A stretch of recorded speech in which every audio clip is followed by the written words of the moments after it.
Subscribe, like, comment and share this podcast from Nulism YouTube channel. நேயர்களுக்கு வணக்கம். இன்னைக்கு ஒரு ரொம்ப சுவாரஸ்யமான கேள்வியோட நாம ஆரம்பிக்கலாம். பல மாதங்களா, அதாவது சுத்தமா மௌனமா இருந்த ஒரு பிரபலமான அரசியல் விமர்சகர், தேர்தல் தேதி அறிவிக்கப்பட்ட அடுத்த நாளே திடீர்னு சரமாரியா குற்றச்சாட்டுகளை வைக்கிறாரு. ஆமா. இது வெறும் தற்செயலா நடந்ததா, இல்ல இதுக்கு பின்னாடி ஒரு பெரிய அரசியல் வியூகம் இருக்கா? அரசியல் சதுரங்கத்துல தற்செயல் அப்படின்னு எதுவுமே கிடையாது. ஒவ்வொரு நகர்வுக்கு பின்னாலையும் ஒவ்வொரு மௌனத்துக்கு பின்னாலையும் பாத்தீங்கன்னா மிக துல்லியமான ஒரு கணக்கீடு கண்டிப்பா இருக்கும். கரெக்ட். அதைத்தான் இன்னைக்கு நம்ம ஆழமான அலசல்ல உடைத்து பார்க்க போறோம். பிரபலமான யூடியூபர் சவுக்கு சங்கரோட திடீர் மீள்வருகை, அதற்கான சரியான டைமிங், அப்புறம் இதுக்கு பின்னால இருக்கிற அதிகார பரிமாற்றங்கள், இதையெல்லாம் பத்தி தான் நம்ம பேச போறோம். நிச்சயமா. இதுக்காக South First, Deccan Herald, Organiser மாதிரியான செய்தி கட்டுரைகள், தேர்தல் ஆணையத்தோட அறிவிப்புகள், அப்புறம் யூடியூப்ல வருண் டாக்ஸ், ரெடிட் தளத்துல நடக்கிற விவாதங்கள் அப்படின்னு பல ஆதாரங்களை நம்ம எடுத்திருக்கோம். ஆமா. ஆனா இந்த இடத்துல உங்களுக்கு, அதாவது இதை கேட்டுட்டு இருக்கிற நேயர்களுக்கு ஒன்று தெளிவா சொல்லிடணும். நம்ம நோக்கம் எந்த ஒரு அரசியல் நிலைப்பாட்டையும் எடுக்கிறது கிடையாது. உண்மைதான். தரவுகள் என்ன சொல்லுது அப்படிங்கிறத சார்பு இல்லாம உங்களுக்கு கொடுக்கறது தான் நம்ம இலக்கு. சொல்லப்போனா இந்த அலசல் ஒரு தனிநபரை பத்தினது மட்டும் இல்ல, தேர்தல் காலத்துல அதிகார மையங்கள் எப்படி மாறுதுன்னு புரிஞ்சுக்க இது ஒரு சிறந்த உதாரணம். சரி, இதை கொஞ்சம் விரிவா பிரித்து பார்க்கலாம். அந்த அதிகார மாற்றத்தை பத்தி பேசுறதுக்கு முன்னாடி அவரோட அந்த மௌனத்தை பத்தி நாம பேசியே ஆகணும். எப்பவுமே சமூக வலைதளங்கள்ல பரபரப்பா இருக்கிற ஒருத்தரால எப்படி இவ்வளவு மாசங்கள் சுத்தமா விலகி இருக்க முடிஞ்சது? அதுக்கு காரணம் அரசு இயந்திரத்தோட அழுத்தம் தான். அந்த அழுத்தத்தை புரிஞ்சிக்க நாம கொஞ்சம் பின்னாடி போகணும். சவுத் ஃபர்ஸ்ட், டெக்கான் ஹெரல்டு கட்டுரைகளை இதை பத்தி ரொம்ப தெளிவா சொல்லியிருக்காங்க. திமுக ஆட்சியில அவர் சந்திச்ச சட்ட நெருக்கடிகளை பத்தி தானே சொல்றீங்க? ஆமா.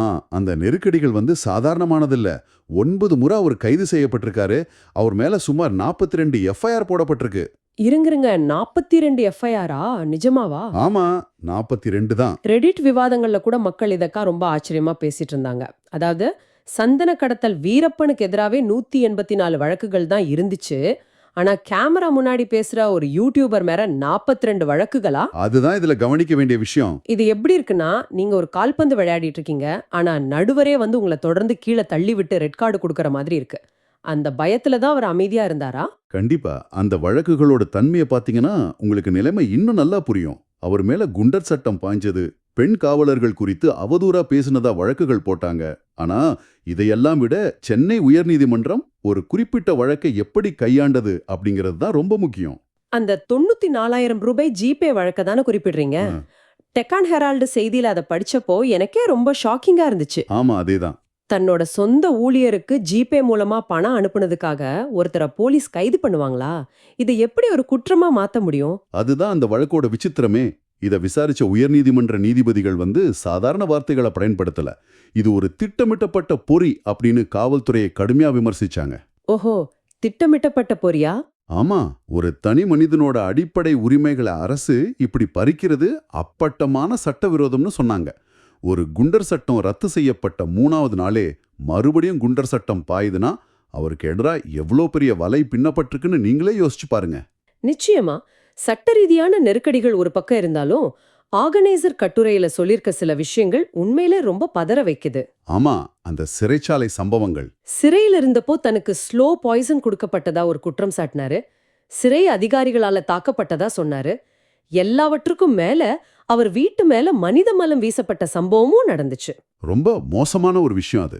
அந்த தாக்குதல் நடந்தப்போ அவரோட வயதான அம்மா வீட்டுக்குள்ள இருந்தாங்கன்னோ, சிசிடிவி காட்சிகள் வெளியாச்சுன்னு அந்த கட்டுரை சொல்லுது. பாத்தீங்கன்னா இது வெறும் சட்ட போராட்டம் கிடையாது, இது ஒரு உளவியல் யுத்தம். இவ்வளோ பெரிய மன ரீதியான, உடல் ரீதியான அச்சுறுத்தல்களை சந்திக்கும் போது எந்த ஒரு மனுஷனும் கொஞ்சம் பின்வாங்கிறது இயல்புதான். ஆமா, அது ஒரு தற்காப்பு நடவடிக்கை தான். கரெக்ட். தன்னை காத்துக்க அவர் தேர்ந்தெடுத்த ஒரு செல்ஃப் பிரிசர்வேஷன் அப்படின்னு தான் அந்த மௌனத்தை நம்ம பார்க்கணும். ஆனா இங்கதான் விஷயம் மிகவும் சுவாரஸ்யமா மாறுது. இவ்ளோ பெரிய அரசு இயந்திரம் அவரை நசுக்குதுன்னா அவரை நிரந்தரமா அமைதியா தானே இருந்திருக்கணும். ஆனா அவர் அப்படி செய்யல. மார்ச் 16, 2026 அன்னைக்கு திடீர்னு யூடியூப்ல மீண்டும் வீடியோ போடுறாரு. அதுக்கு ஒரு முக்கியமான காரணம் இருக்கு. ஏன் அந்த குறிப்பிட்ட நாள்? நேயர்களே, உங்களுக்கு தெரியுமா மார்ச் 15ஆம் தேதி என்ன நடந்துச்சுன்னு? தேர்தல் ஆணையம் ஏப்ரல் 23ல வாக்குப்பதிவு நடக்கும்னு அறிவிச்சாங்க. இது வெறும் தற்செயல்னு யாராவது நம்புவாங்களா? மிகச் சரியான பார்வை. இங்கதான் அரசியல் அமைப்பு சட்டம் எப்படி செயல்படுதுன்னு நாம பார்க்கணும். தேர்தல் தேதி அறிவிச்ச அடுத்த நொடியே மாதிரி நடத்தை விதிகள், அதாவது MCC அமலுக்கு வந்துடும். ஓஹோ, அதாவது அதிகார மாற்றம் நடக்கும்னு சொல்றீங்க. ஆமா, அதுவரைக்கும் மாநில அரசோட கட்டுப்பாட்டுல இருந்த காவல்துறையும் நிர்வாகமும் நேரா தேர்தல் ஆணையத்தோட கட்டுப்பாட்டுக்கு மாறிடும். இதை நான் இன்னும் கொஞ்சம் எளிமையா சொல்றேன். ஒரு வகுப்பறையில சில மாணவர்கள் அவங்கள மிரட்டிட்டு இருக்காங்க. திடீர்னு ஒரு கண்டிப்பான மாற்று ஆசிரியர் உள்ள வர்றாரு. அந்த நொடிய அதிகாரம் ஆசிரியர் கைக்கு போயிடுது. அருமையான ஒப்பீடு. அதுவரைக்கும் பயந்து அமைதியா இருந்த மாணவர்கள் இப்ப நமக்கு பாதுகாப்பு கிடைச்சிருச்சுன்னு தைரியமா பேசத் தொடங்குறாங்க. தேர்தல் ஆணையம் வந்த உடனே முதலமைச்சர் ஒரு காபந்து முதலமைச்சரா மாறிடுவார் இல்லையா? நிச்சயமா. காபந்து அரசால தன்னிச்சையா எந்த பெரிய முடிவும் எடுக்க முடியாது.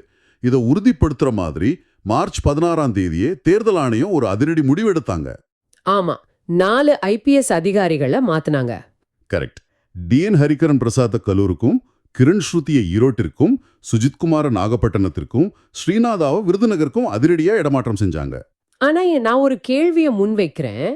அதிகாரிகளை மாத்துனது சரி, ஆனா காவல்துறை ஒரே ராத்திரியில மாறிடுமா?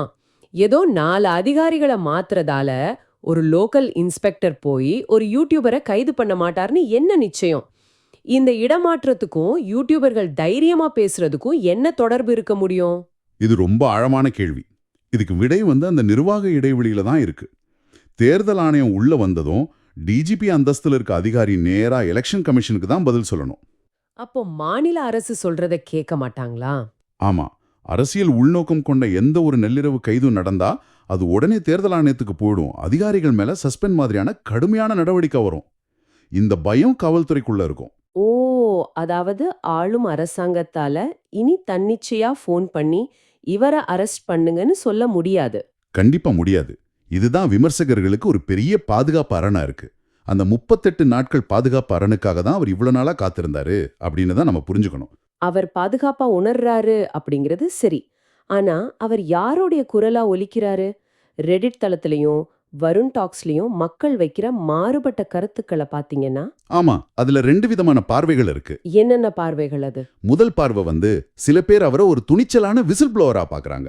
ஆமா, செந்தில் பாலாஜி விவகாரத்துல அவர் ஊழலை வெளிக்கொண்டு வந்ததெல்லாம் உதாரணமா காட்டுறாங்க இல்லையா? கரெக்ட்.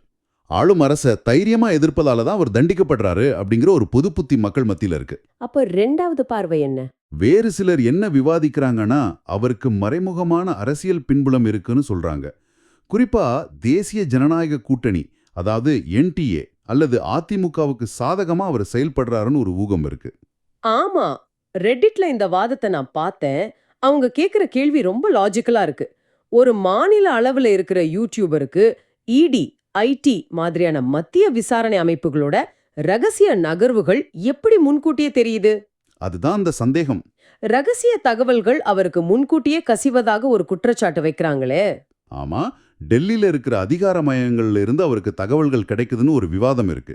ஆனா இது எல்லாமே அரசியல் பார்வையாளர்களோட ஊகங்கள் தான். அதாவது நிரூபிக்கப்பட்ட உண்மைகள் கிடையாது. நிச்சயமா கிடையாது. நாமும் இதை ஒரு அரசியல் பகுப்பாய்வா தான் சொல்றோம். எந்த ஒரு பிரச்சாரமும் கிடையாது. ஆஹா, இதற்கெல்லாம் என்னதான் அர்த்தம்? நேயர்களே, நீங்க சமூக ஊடகங்கள்ல ஒரு செய்தியை பார்க்கும்போது அந்த செய்தி என்ன சொல்லப்படுது அப்படிங்கறத தாண்டி எப்போ சொல்லப்படுதுங்கிற டைமிங்க கூர்ந்து கவனிக்கணும். ஆமா, அந்த தகவலுக்கு பின்னாடி இருக்கிற அதிகார பரிமாற்றங்கள் என்னன்னு பார்க்கணும். அதான் அந்த பின்னணியை நீங்க யோசிச்சு பார்க்கணும். கடைசியா இந்த அலசலை முடிக்கிறதுக்கு முன்னாடி நேயர்களுக்கு ஒரு ஆழமான கேள்வியை நான் முன்வைக்கிறேன். சொல்லுங்க. ஒரு ஜனநாயக நாட்டுல அரசை கடுமையா விமர்சிக்கிற ஒரு குடிமகன் சுதந்திரமா பேசணும்னா அதுக்கு தேர்தல் ஆணையம் வர்ற அந்த 38 நாட்கள் வரைக்கும் காத்திருக்கணும். அப்படின்னா எஞ்சி இருக்கிற அந்த 4.5 வருடங்கள்ல நமது இயல்பான கருத்து சுதந்திரத்தோட உண்மையான நிலை என்ன? ரொம்பவே சிந்திக்க வேண்டிய கேள்வி இது. அந்த 38 நாட்கள் மட்டும்தான் சுதந்திரமா? இந்த அரசியல் டைனாமிக்ஸை பத்தி நீங்க என்ன நினைக்கிறீங்க நேயர்களே? உங்க கருத்துக்களை கமெண்ட்ல கூறுங்க. இன்னொரு ஆழமான அலசல்ல சந்திப்போம்.